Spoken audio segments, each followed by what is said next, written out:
is it that top members of the administration continue to put America at risk, a security risk, by using their own email for work stuff? And I wonder what planet that Ash Carter was residing on when this whole thing broke about Hillary Clinton. Wouldn't a normal person say, hey, she's in trouble for doing what I'm doing, and maybe I ought to stop? Yeah, we've asked maybe for I all ought those to emails. stop. It may be, but we've asked for all those emails, and we'll get them one way or another. I know, I know. You've asked for actually Ash Carter's emails, correct?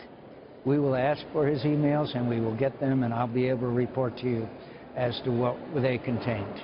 It's hard to have an email in the DOD that it's not about something classified. No, you know, one would think. I mean, in any sort of line of business, I mean, if you're the CEO of a company, you're not sending work-related matters on your personal email, and that's the CEO of a public company that has to worry about that.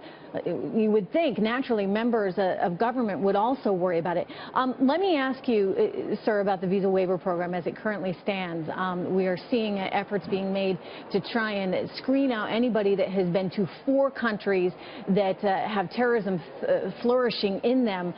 But the reality is we still would be accepting people into this country from 34 other ones, and you know as well as I do, Senator, you don't have to have a passport from Syria to be a terrorist nowadays.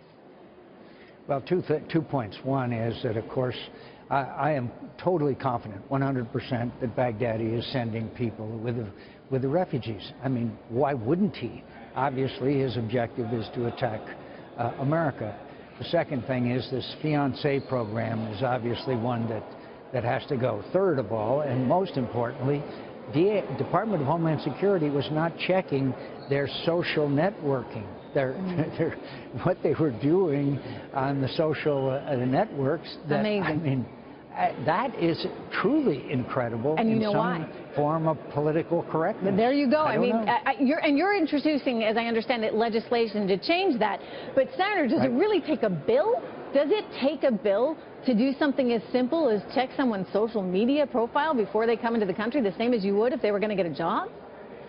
With any other administration I have ever known, the answer is no. This administration, probably. It's incredible. Let me ask you about something else out on the campaign trail. Donald Trump continuing to see upside in the poll numbers. He came out recently and said that we should be going after terrorist family members. Do you agree with that in any way? I mean, it's something Israel has done for years.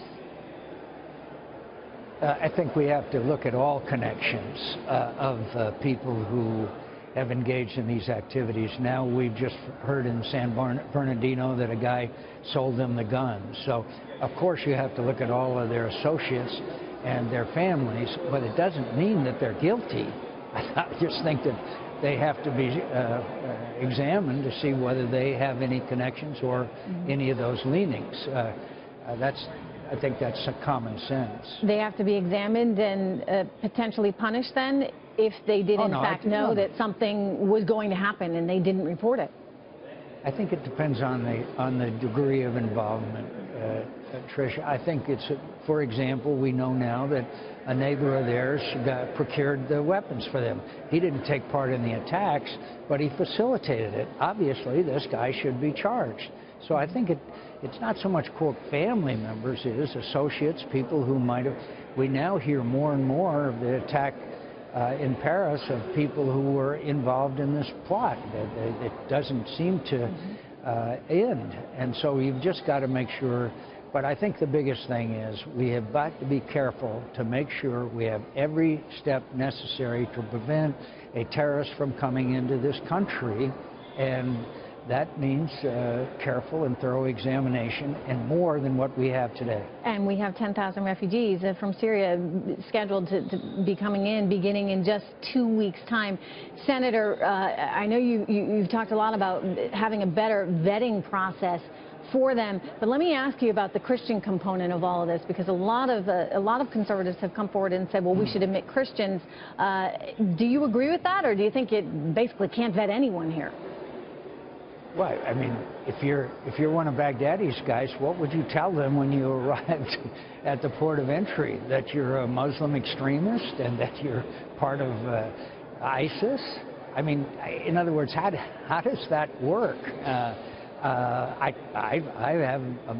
Christians are probably the most persecuted group of people in the Middle East today. They're ISIS's first target. What they did to these children is just horrible. So obviously we want to do everything we can to help them, but I'm not sure how you identify them, to tell you the truth. Yeah, no, it's a good point. I'm not sure how you do either. Would you then try and find some way to keep them there, to protect them, but to keep them overseas? I don't. Look, the best thing to do is defeat ISIS, to get rid of Bashar Assad, who has also slaughtered thousands of Christians, to get rid of this whole disease from the Middle East, and also get rid of Bashar Assad. And this time, don't do what we did in Libya, where we got rid of Gaddafi and completely walked away. You've got to begin the business of nation building, but that should be done by the Sunni Arab countries. Senator John McCain, thank you so much. So good to have you here. I always appreciate getting your analysis, and have a wonderful holiday, sir. Thank you, Trish. Same to you.